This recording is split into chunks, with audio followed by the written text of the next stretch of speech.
আগামী ১২ মার্চ ফিলিস্তিনের গাজায় ইসরায়েলি বর্বর গণহত্যার প্রতিবাদে রাজধানীর সোহরাওয়ার্দী উদ্যান অভিমুখে ডাকা মার্চ ফর গাজা কর্মসূচিতে অংশগ্রহণকারীদের জরুরি ৫টি নির্দেশনা দেওয়া হয়েছে। শায়েখ আহমদুল্লাহ ও মিজানুর রহমান আজহারি দুজনে তাদের ভেরিফাইড ফেসবুক পেজে এই নির্দেশনাগুলো দিয়েছেন।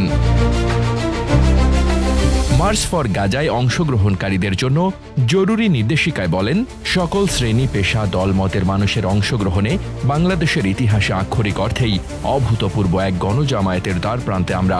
এই উদ্যোগকে সাফল্যমণ্ডিত করতে কিছু নির্দেশনা আমরা সবাই অনুসরণ করব বলে অঙ্গীকার করতে চাই। ১. সহযোগিতাপূর্ণ স্বেচ্ছাসেবী মনোভাব রাখব।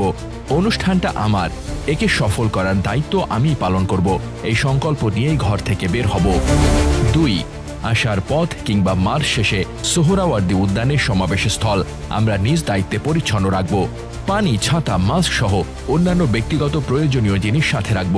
মেডিকেল ইমার্জেন্সিতে উপস্থিত স্বেচ্ছাসেবকদের মাধ্যমে মেডিকেল টিম এবং অ্যাম্বুলেন্সের সহযোগিতা নেব। ৩.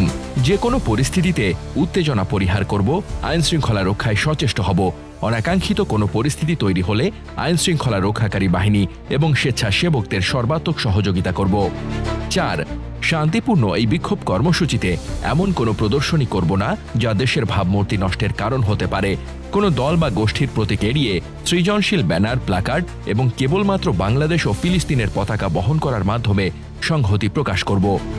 ৫. জনগণের জানমালের ক্ষতি সাধনকে যারা প্রতিবাদের ভাষা হিসেবে প্রতিষ্ঠা করতে চায় তাদেরকে ষড়যন্ত্রকারী হিসেবে চিহ্নিত করব। দুষ্কৃতিকারীদেরকে প্রতিরোধে সম্মিলিতভাবে আইনশৃঙ্খলা রক্ষাকারী বাহিনী সহায়তা নেব। আর মনে রাখব, জুলুমের প্রতিবাদ আর এক জুলুম দিয়ে করা যায় না। মোহাম্মদ শামীম রেজা, দৈনিক সংগ্রাম।